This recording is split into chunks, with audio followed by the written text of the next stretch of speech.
আমরা লন্ডনেও ছিলাম না, আমরা শিলংয়েও ছিলাম না, আমরা ছিলাম রাজপথে। আমরা জুলাইটাকে দেখেছি, আমরা জুলাইটাকে অনুভব করছি এবং আমরা জানি কোন কোন সংস্কার প্রয়োজন। আমাদেরকে পুলিশ দিয়ে বাধা দিয়ে দাঁড় করিয়ে দাও। তা আমরা বললাম যে এই কাগজটা দিতে যাব, দাবিটা। তো তারা বলল যাওয়া যাবে না। আমরা অত্যন্ত বিনয়ের সাথে বললাম তাহলে ভিতর থেকে কাউকে একটু বলেন এসে রিসিভ করে নিয়ে যেতে, যেহেতু যেতে দিবেন না এসে যাতে রিসিভ করে নিয়ে যায়, আমরা ভাঙচুর মারামারি করতে আসিনি। তো সেখানে মাননীয় বিরোধী দলের নেতা উপস্থিত, বিরোধী দলের চিফ হুইপ উপস্থিত, কমপক্ষে 10 জন এমপি উপস্থিত। আমাদের কথা বাদই দিলাম, আমরা তো কর্মী বাহিনী। আসছি বলতে বলতে শেষ পর্যন্ত তারা হাঁটাপথ 3 মিনিট এসে পৌঁছাতে পারে নাই। এইটা হচ্ছে বিএনপি সরকারের অবস্থান। একটা শান্তিপূর্ণ কর্মসূচি থেকে আমরা একটা কাগজ তাদের হাতে দিব, স্মারকলিপি, সেটা দিতে আমাদেরকে যেতে দেওয়া হয় নাই এবং সেটা রিসিভ করতে আসার জন্য 35 মিনিট আমরা ওখানে পায়ে দাঁড়িয়ে অবস্থান করেছি, যেখানে বাংলাদেশের শীর্ষ নেতারা অবস্থান করছিল, সংসদ সদস্য অবস্থান করছিল, বিরোধী দলীয় চিফ হুইপ অবস্থান করছিল, বিরোধী দলীয় নেতা স্বয়ং উপস্থিত ছিলেন। এই কাগজটা নেওয়ার সৎ সাহস বিএনপি সরকার এখনো পায়নি। এটার জন্য একটা সৎ সাহস লাগে, সেই সৎ সাহসটা তাদের মধ্যে নাই। এখন কেন নাই? কারণ হচ্ছে বিএনপি সরকার কোনো জবাবদিহিমূলক সরকার না। সরকার যেই কার্যক্রমগুলো করে এগুলার জবাবদিহি দেওয়া তাদের কোনো প্রয়োজন নেই। কেন প্রয়োজন নাই? কারণ হচ্ছে তারা জনগণের ভোটে ক্ষমতায় জিতে আসতে পারে না। তারা ইলেকশন ইঞ্জিনিয়ারিং করে ম্যানেজ ভোটের মাধ্যমে ক্ষমতায় এসেছে, এই কারণে তাদের কোনো জবাবদিহিতাও নেই। শত্রুগুলো একটু আইডেন্টিফাই করে নেন। পুরাতন জালিম কিন্তু আবার প্রবেশ করার চেষ্টা করছে। আমি আপার কথা বলছি না, আপারটা হচ্ছে পলিটিক্যাল স্ট্যান্ডবাজি, আওয়ামী লীগের কথা বলছি। পুরাতন জালিম এটা আমাদের শত্রু, মনে রাখতে হবে। আমাদের নতুন জালিম তো সবাই চিনে গেছেন, সরকারে আছে জনাব তারেক রহমান এবং সালাউদ্দিন সাহেবের নেতৃত্বে বিএনপি। আর আরেকটা শত্রু আমরা মাঝে মাঝে ভুলে যাই, অনেক রঙ্গে রসে ভরপুর সিনেমা গান বাজনা দেখে টেকে ভুলে যাই আমাদের একটা চিরশত্রু আছে, তার নাম হচ্ছে হিন্দুস্তান। এটা ভুলে যেন না, পিছন থেকে তারাই সব শয়তানিগুলো খেলে। সেটা আওয়ামী লীগকে দিয়ে খেলাক আর বিএনপিকে দিয়ে খেলা, মূল খেলাটা খেলতে চায় তারা দিল্লি থেকে বসে। এই 3টা শত্রুকে একটু মাথায় রেখেন, কারণ সামনের যুদ্ধটা এই ত্রিমুখী শত্রুর বিরুদ্ধে লড়তে হবে। আমার ভাই হাসিম ভাই বক্তব্য দিয়ে দিয়েছে, তো বক্তব্য দেওয়া মোটামুটি হয়ে গেছে, বক্তব্য দিব না, একটু গল্প করি। হাসিম ভাইয়ের গল্প দিয়েই শুরু করি।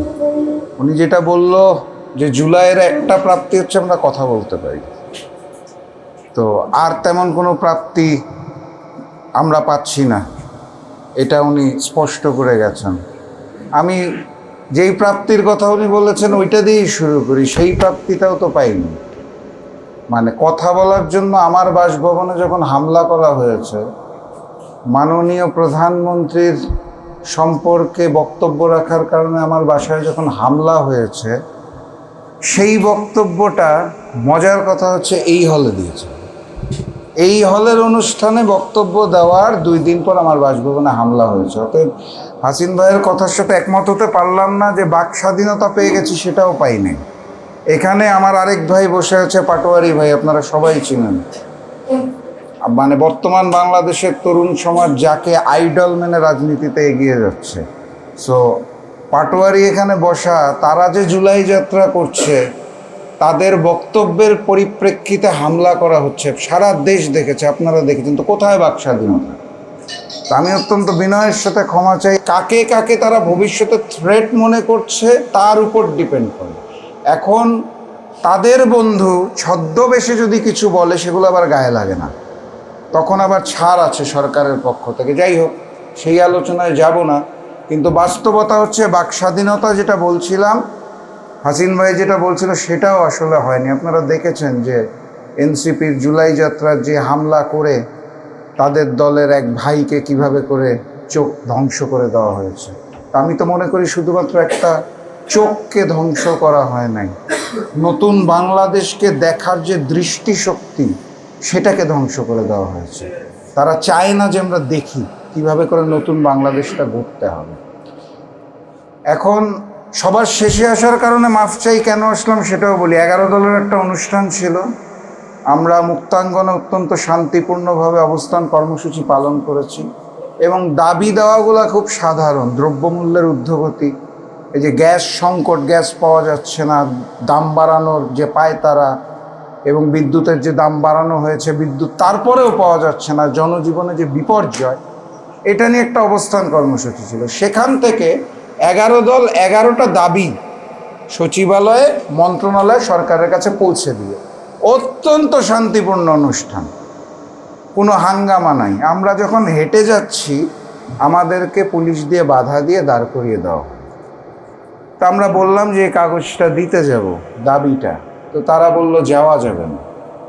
তা আমরা অত্যন্ত বিনয়ের সাথে বললাম তাহলে ভিতর থেকে কাউকে একটু বলেন এসে রিসিভ করে নিয়ে যেতে, যেহেতু যেতে দিবেন না এসে যেতে রিসিভ করে নিয়ে যায়, আমরা ভাঙচুর মারামারি করতে আসিনি। তো বললো আচ্ছা ঠিক আছে আপনারা অপেক্ষা করেন। তো সেখানে মাননীয় বিরোধী দলের নেতা উপস্থিত, বিরোধী দলের চিফ হুইপ উপস্থিত, কমপক্ষে 10 জন এমপি উপস্থিত। আমাদের কথা বাদই দিলাম, আমরা তো কর্মী বাহিনী। এতগুলা শীর্ষ নেতৃবৃন্দ দাঁড়িয়ে থাকার পরে যেই জায়গায় আমাদের বাধা দেওয়া হলো, সেখান থেকে সচিবালয় পায়ে হেঁটে যেতে লাগে 3 মিনিট। আমরা সুদীর্ঘ 35 মিনিট ওখানে দাঁড়িয়ে অবস্থান করলাম বিনয়ের সাথে। ভিতর থেকে বারবার বলা হলো আসছি আসছি আসছি বলতে বলতে শেষ পর্যন্ত তারা হাঁটা পথ 3 মিনিট এসে পৌঁছাতে পারে নাই। এইটা হচ্ছে বিএনপি সরকারের অবস্থান। একটা শান্তিপূর্ণ কর্মসূচি থেকে আমরা একটা কাগজ তাদের হাতে দিব, স্মারকলিপি, সেটা দিতে আমাদেরকে যেতে দেওয়া হয় নাই, এবং সেটা রিসিভ করতে আসার জন্য 35 মিনিট আমরা ওখানে পায়ে দাঁড়িয়ে অবস্থান করেছি, যেখানে বাংলাদেশের শীর্ষ নেতারা অবস্থান করছিল, সংসদ সদস্য অবস্থান করছিল, বিরোধী দলীয় চিফ হুইপ অবস্থান করছিল, বিরোধী দলীয় নেতা স্বয়ং উপস্থিত ছিল। এই কাগজটা নেওয়ার সৎ সাহস বিএনপি সরকার এখনো পায়নি। এটার জন্য একটা সৎ সাহস লাগে, সেই সৎ সাহসটা তাদের মধ্যে নাই। এখন কেন নাই? কারণ হচ্ছে বিএনপি সরকার কোনো জবাবদিহিমূলক সরকার না। সরকার যেই কার্যক্রমগুলো করে এগুলার জবাবদিহি দেওয়া তাদের কোনো প্রয়োজন নেই। কেন প্রয়োজন নাই? কারণ হচ্ছে তারা জনগণের ভোটে ক্ষমতায় জিতে আসতে পারে না। তারা ইলেকশন ইঞ্জিনিয়ারিং করে ম্যানেজ ভোটের মাধ্যমে ক্ষমতায় এসেছে, এই কারণে তাদের কোনো জবাবদিহিতাও নেই। জনগণকে উত্তর দিতে হয় না, যেহেতু হয় না, যখন মন চায় বিদ্যুতের দাম বাড়িয়ে ফেলে, গ্যাসের সংকট সৃষ্টি করে ফেলে, তেলের সংকট সৃষ্টি করে ফেলে। তেলের দামটা যখন বাড়ানো হয়ে যায় কোনো সংকট নাই, পরদিন দেখে একদম সুন্দর সাপ্লাই চলছে। এখন গ্যাসের সংকট চলছে, দামটা বেড়ে গেলেই আমার ধারণা সংকট শেষ হয়ে যাবে। সো এই যে জবাবদিহিহীন একটা সরকার, কারণ হচ্ছে তারা ম্যানেজ ভোটের মাধ্যমে এসেছে। যেই বিষয়টা এখানে আলোচনায় আনা হয়েছে, বলা হয়েছে জুলাই, এটা নিয়ে আসলে কি বলবো আমি জানি না। মানে এটা নিয়ে তো আমরা প্রতিদিন বলছি, প্রতিনিয়ত বলছি, বারবার বলছি। আর ওই যে বলছিলাম ম্যানেজ ভোটের সরকার, আবারও উদাহরণ টানতে হয়। এখানে আমার ভাই পাটোয়ারি আছে, সে কি নির্বাচনে জিতে নাই?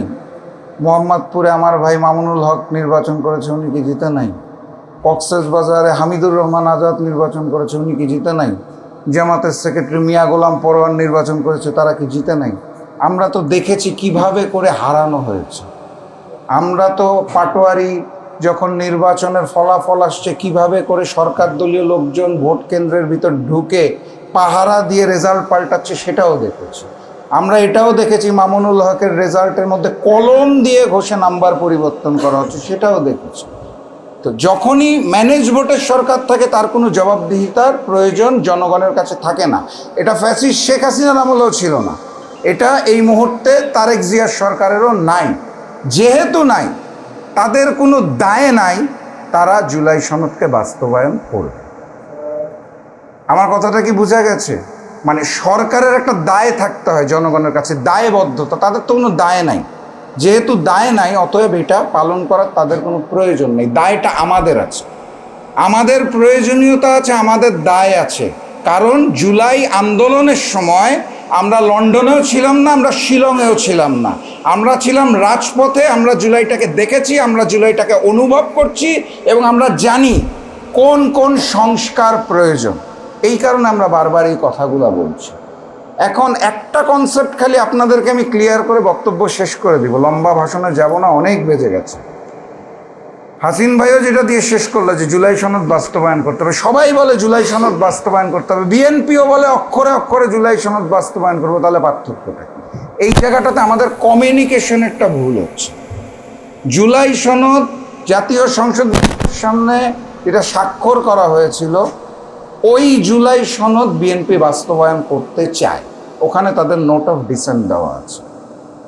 গণভোটে যখন 4টা প্রশ্ন ছিল, তখন সকল দলের সকল নোট অফ ডিসেন্টকে বাতিল করে দিয়ে গণভোট হয়েছিল।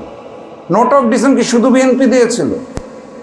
আপনারা অনেকেই জানেন, অনেকে হয়তো জানেন না, জামাতেরও নোট অফ ডিসেন্ট ছিল, অন্যান্য দলেরও ছিল, বামপন্থী দলেরও ছিল, এনসিপিটা আমার ঠিক মনে নেই ছিল কিনা। তো নোট অফ ডিসেন্ট অনেকগুলো দলের ছিল, সেই সকল নোট অফ ডিসেন্ট বাতিল করে গণভোট হয়েছে। গণভোটে হ্যাঁ জয়যুক্ত হয়েছে। বিএনপি যে বলে আমি অক্ষরে অক্ষরে জুলাই সনদ বাস্তবায়ন করব, কোন জুলাই সনদ? তাদের নোট অফ ডিসেন্ট সহ জুলাই সনদ। আমাদের কমিউনিকেশনটা একটু পরিবর্তন করা দরকার, কারণ জনগণ ভুল বুঝতেছে। জনগণ টিভি খুলে দেখে যে বিরোধী দল 11 দল, পাটোয়ারি, আমিরে জামাত, নাহিদ, রাশেদ প্রধান গলা ফাটায় চিৎকার করছে জুলাই সনদ বাস্তবায়ন করতে হবে, আর সালাউদ্দিন সাহেব শিলং বিলাসী জীবন শেষ করে দেশে এসে বলে অক্ষরে অক্ষরে জুলাই সনদ মানে করবে। তো পার্থক্যটা কি? পার্থক্য হচ্ছে গণভোটের গণরায় যেটা আসছে ওটাকে বাস্তবায়ন করতে হবে, গণরায়ের আলোকে জুলাই সনদটা বাস্তবায়ন করতে হবে। ওই সংসদ ভবনের সামনে হাসি দিয়ে যে সাইন করেছিলাম নোট অফ ডিসেন্ট সহ, ওই জুলাই সনদ বাস্তবায়ন করলে কোনো সংস্কার হবে না, কারণ বিএনপি মূল সংস্কারের জায়গাগুলোতে নোট অফ ডিসেন্ট দিয়ে রেখেছে। তো অতএব গণভোটের গণরায়ের আলোকে জুলাই সনদ যদি বাস্তবায়ন হয়, তাহলে আমরা সংস্কারটা দেখতে পাবো। আর এখানে যে প্রশ্নটা করা হয়েছে প্রাপ্তি ও প্রত্যাশা, প্রাপ্তি তো আসলে আমি খুব একটা দেখতে পাচ্ছি না। প্রত্যাশা যেটা, সেটা সরকারের কাছে নাই, জনগণের কাছে আছে। জনগণ জুলাইতে যেভাবে করে আন্দোলন সংগ্রাম করেছিল, গণ অভ্যুত্থানে অংশ নিয়েছিল, আমার প্রত্যাশা, আমার ব্যক্তিগত প্রত্যাশা, আর গণ অভ্যুত্থান চাই না, এবার একটা বিপ্লব চাই। একটা বিপ্লব প্রয়োজন, যেই বিপ্লবের মাধ্যমে পুরা রাষ্ট্র কাঠামোটাকে ঢেলে সাজানো যাবে ভবিষ্যৎ প্রজন্মের জন্য। সো ওই বিপ্লবের আহ্বান আমি জানাতে চাই। এটাই আমার প্রত্যাশা, যে সামনে যেই আন্দোলনটা আসবে সেটাকে বিপ্লবে রূপান্তর করতে হবে। আমরা গতবার গণ অভ্যুত্থান করেছি, বিপ্লব করতে চেয়েছিলাম, কিন্তু বিপ্লবটা করতে পারিনি। এবার একটা বিপ্লব সংগঠিত হতে হবে।